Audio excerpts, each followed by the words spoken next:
हाँ तो जय हिंद एवरीवन। बहुत सारे एनसीसी कैडेट का डाउट हो रहा था कि रैंक कैसे लगाएं और एनसीसी में रैंक क्या क्या होते हैं। तो ये सारी जानकारी हम लोग इस वीडियो में जानेंगे। वीडियो के अंत तक बने रहें। तो चलिए वीडियो को शुरू करते हैं। तो सबसे पहले जानेंगे हम लोग कैडेट। उसके बाद आया कि कैसे मिलती है।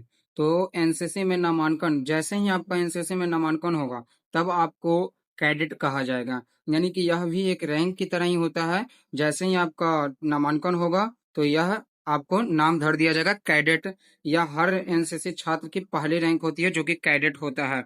उसके बाद हम जानेंगे कि इसका कार्य क्या है। यानी कि कैडेट हम हो गए तो इसका कार्य क्या करेंगे। तो इसका कार्य है परेड करना, ड्रिल सीखना, अनुशासन का पालन करना और एनसीसी की सभी गतिविधियों को भाग लेना। यानी कि एनसीसी में जो जो कराया जाएगा वे सभी कैडेट करते हैं। उसके बाद आपका आता है सीपीएल या एलसीपीएल, जिसको बोलते हैं लांस कॉर्पोरल। तो यह कैसे मिलती है तो इसके बारे में हम लोग जानेंगे। तो यह मिलने के लिए आपको सबसे पहले नियमित परेड में उपस्थित, यानी कि आपको परेड में उपस्थित होना पड़ेगा। यानी कि अगर आपके स्कूल में परेड हो रहा है तो उसमें 70 से 75% आपको उपस्थित होना पड़ेगा। अच्छा अनुशासन, यानी कि आपको अनुशासन में रहना पड़ेगा और ड्रिल में अच्छा प्रदर्शन, आपका ड्रिल भी बेस्ट होना चाहिए। उसके बाद ये लगाने के लिए क्या होगा, तो एनओ सर और पीए स्टाफ कमांडिंग ऑफिसर का सिफारिश पर, यानी कि चाहेंगे तो आपके अपने एनओ सर से, पीए स्टाफ से बात करके यह रैंक लगवा सकते हैं। यह रैंक सामान्य समय कितना होगा, तो लगभग 3 से 6 महीना यूनिटी के अनुसार बदलता है। यानी कि आपका यूनिटी कौन सा है वहां के अनुसार बदलते रहता है। उसके बाद हम लोग जानेंगे इसका कार्य क्या होगा। यानी कि सीपीएल रैंक होते हैं, उसका कार्य क्या होगा। तो छोटे समूह को नेतृत्व करना, यानी कि छोटे समूह 5-10 बच्चों का समूह बनाकर उसे अच्छे से ड्रिल सिखाना, जूनियर कैडेट की सहायता करना।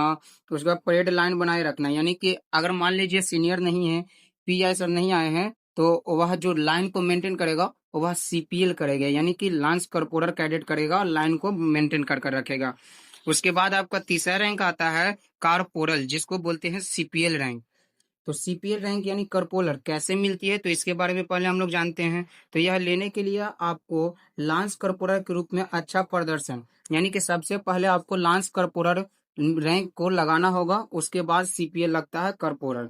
नेतृत्व आपका क्षमता होना चाहिए। कैंप और परेड में उत्कृष्ट प्रदर्शन, यानी कि आप कैंप भी किए हुए होना चाहिए, उसमें भी आपका अच्छा प्रदर्शन होना चाहिए, तब मिलेगा। उसके बाद आया कि इसमें समय कितना लगा, तो लगभग 6 से 12 मंथ लग सकता है आपको। जैसे ही 3 मंथ आप एलसीपीएल पर रहेंगे, उसके बाद आप सीपीएल पर आएंगे। उसके बाद इसका कार्य क्या होता है जो समझिए। इसका कार्य है एक सेक्शन को नेतृत्व करना, यानी कि एक सेक्शन में जितने भी कैडेट आपको बनाकर दिया जाएगा वह सभी का नेतृत्व करना। जूनियर कैडेट का परीक्षण देना, यानी कि जूनियर कैडेट कितना उपस्थित है और कितना अनुपस्थिति है यह सीनियर को बताता है सीपीएल। उसके बाद अनुशासन बनाए रखना, ये तो सब में होगा अनुशासन बनाए रखना। उसके बाद चौथा आपका रैंक है एसजीटी, जिसका फुल फॉर्म होता है सार्जेंट। तो अब हम जानेंगे कि कैसे मिलती है सार्जेंट का रैंक। तो सार्जेंट का रैंक लेने के लिए आपको उत्कृष्ट नेतृत्व, यानी कि अच्छा आपका नेतृत्व होना चाहिए, अच्छी आपका ड्रिल होनी चाहिए, कैंपों में अच्छा प्रदर्शन होना चाहिए और वरिष्ठों की सिफारिश, यानी कि पीआईएनओ सर का सिफारिश ही होना चाहिए। यह लगभग 1 वर्ष या 1.5 वर्ष में मिल जाता है। उसके बाद इसका हम कार्य जानेंगे, इसका कार्य क्या होता है। तो एक प्लाटून की सहायता, यानी कि जो सार्जेंट होते हैं उनके अंदर एक प्लाटून होती है। परेड का संचालन करना, यानी कि जो परेड शुरुआत और खत्म ये कर सकते हैं। जूनियर रैंकों का मार्गदर्शन, यानी कि सीपीएल एलसीपीएल जो रैंक होते हैं उनको यह मार्गदर्शन देंगे और वे सभी कैडेट को देंगे। उसके बाद आपका अगला रैंक आता है जो कि 5वां है CQMS, जिसका नाम है कंपनी क्वार्टर मास्टर सार्जेंट। तो हम इसके बारे में जानेंगे कि यह कैसे मिलती है। तो देखिए ये कैसे मिलेगी। जिम्मेदारी और अनुशासित कैडेट को, यानी कि जो जिम्मेदारी करना सीख ले और अनुशासन में रहे, उसे यह रैंक दिया जाता है। स्टोर के उपकरणों का प्रबंधन की क्षमता के आधार पर, यानी कि आप किन्हीं सामान को लिए हैं और उस सामान को उसी तरीका से लौटा दिए हैं, यह आपकी जिम्मेदारी होनी चाहिए। यह सामान्य कम मिलेगी तो दूसरी से तीसरी वर्ष मिलती है। तो इसका कार्य क्या होता है देखते हैं। तो इसका कार्य होता है कंपनी के सामान, यूनिफॉर्म, उपकरणों का देखभाल करना। उसके बाद सामग्री का रिकॉर्ड करना, यानी कि कितना सामान मेरे यहाँ आया है, कितना गया है, ये सभी को रिकॉर्ड करना किसका है, तो कंपनी क्वार्टर मास्टर का है। उसके बाद आपका छठा रैंक आता है CSM, कंपनी सार्जेंट मेजर।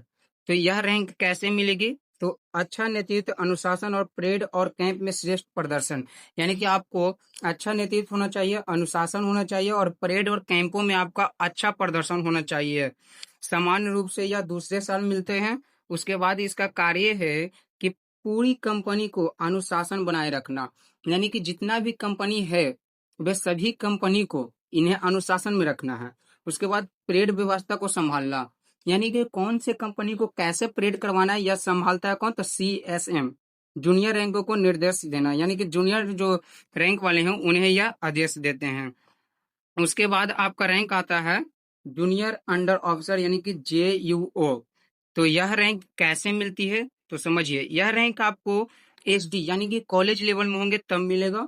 इसके लिए आपको नेतृत्व क्षमता, उत्कृष्ट अनुशासन, कैंपों में अच्छा प्रदर्शन और NO sir, PI sir, commanding officer के द्वारा चयन, यानी कि हम कह सकते हैं आपका नेतृत्व अच्छा होना चाहिए, उत्कर्ष यानी कि आप अनुशासन में अच्छा होना चाहिए, कैंपों में आपका अच्छा परफॉर्मेंस होना चाहिए।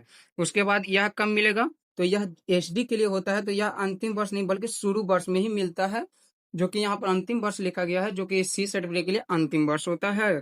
तो उसके बाद इसका हम कार्य पर आते हैं। तो कार्य में आता है कि कंपनी का नेतृत्व करना, यानी कि जो आपका कंपनी बना है उसे नेतृत्व यानी उसका देखभाल करना, परेड की कमांड संभालना, यानी परेड के कमांड मतलब परेड जो हो कराई जाती है उसका कमांड संभालना।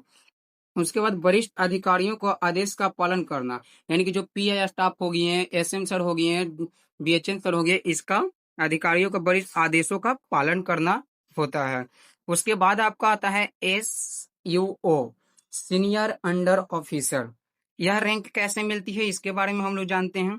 तो यह रैंक NCC कैडेट के सबसे ऊंची रैंक है, यानी कि अंडर ऑफिसर जो रैंक है, सीनियर अंडर ऑफिसर, यह कैडेट का सबसे ऊंचा रैंक है। सर्वश्रेष्ठ नेतृत्व, यानी कि आपका जो नेतृत्व होता है वह सर्वश्रेष्ठ होना चाहिए। उत्कृष्ट अनुशासन, आप में अनुशासन ज्यादा होना चाहिए। श्रेष्ठ ड्रिल, यानी कि आपका ड्रिल बेस्ट होना चाहिए। कैंपों में उत्कृष्ट प्रदर्शन, कैंप में आप बेस्ट किए होंगे। यह किसके द्वारा चयन होता है? तो यह कमांडिंग ऑफिसर के द्वारा चयन होता है, या PI स्टाफ या NO सर के द्वारा चयन नहीं होता है। यह कब मिलेगा? तो आपका शुरू से लेकर अंतिम साल तक मिलता है। इसका कार्य क्या है? पूरी NCC कंपनी का नेतृत्व, यानी कि जो सीनियर अंडर ऑफिसर के होते हैं वह पूरा NCC का कंपनी जो है उसका नेतृत्व करेंगे। बड़े कार्यक्रम और परेड की कमांड, यानी बड़े जो कार्यक्रम होंगे, परेड होंगे, उसमें यह कमांड करेंगे। कमांडिंग ऑफिसर और NO सर की सहायता, यानी कि कमांडिंग ऑफिसर और NO सर की यह सहायता भी कर सकते हैं, जैसे एडमिशन लेने में या परेड करवाने में जूनियर कैडेटों को मार्गदर्शन देंगे। उसके बाद आते हैं रैंक प्राप्त करने के मुख्य आधार क्या क्या होगा। तो इसका मुख्य आधार आपको नियमित परेड में उपस्थित होना चाहिए, उत्कृष्ट अनुशासन में रहना चाहिए, ड्रिल आपका अच्छा होना चाहिए, समय का पाबंदी। समय का पाबंदी मतलब आपको अगर दिया गया है कि 8 बजे यहाँ पर उपस्थित होना है तो 8 बजे ही आपको उपस्थित होना है। उसके बाद अगला है camp, CATC, NIC, TAC, RDC में आपको अच्छा प्रदर्शन देना चाहिए। उसके बाद नेतृत्व क्षमता और NO सर और PI सर, कमांडिंग ऑफिसर का सिफारिश होना चाहिए। उसके बाद हम लास्ट में जान लेते हैं छोटी सी बात, कौन सी रैंक कर्म से होती है, यानी कि कैसे कैसे रैंक को सजाया जाता है। तो चलिए देखते हैं। सबसे पहले आपका आता है कैडेट। कैडेट पर से आप जाइएगा लांस कर्पोरल, जिसको CPL LCPL बोलते हैं। उसके बाद आप जाइएगा कर्पोरल, जिसको CPL बोलते हैं। उसके बाद अगला रैंक आपका आएगा SGT, जिसको सार्जेंट बोलते हैं। उसके बाद आपका अगला रैंक आएगा CQMS, यानी कंपनी क्वार्टर मास्टर। उससे ऊपर जो रैंक है वो है CSM, यानी कि कंपनी सार्जेंट मेजर। उसके बाद जो अगला रैंक है वो JUO है, जूनियर अंडर ऑफिसर। उसके बाद जो रैंक आपका आता है SUO, सीनियर अंडर ऑफिसर। यह था आपकी रैंक। बात में हमने एक नोट पॉइंट लिखा है कि रैंक देने के समय और प्रक्रिया सभी NCC यूनिटों में एक जैसी नहीं होती है। अंतिम निर्णय संबंधित NCC यूनिट कमांडिंग ऑफिसर का होता है, यानी कि यह जो बताया गया है हो सकता है कि अलग अलग यूनिटों में अलग अलग किया जा सके, लेकिन रैंक इसी तरीका से होता है। तो यह थी आज की वीडियो कि रैंक कौन से रैंक कब लगाया जाता है और कैसे लगता है, और कौन सा रैंक सबसे बड़ा है। उसके बाद हम लोग मिलेंगे अगले वीडियो में। इसी तरीका के NCC की जानकारी के लिए हमारे चैनल को सब्सक्राइब करें। मिलते हैं अगले वीडियो में, तब तक का जय हिंद, जय भारत।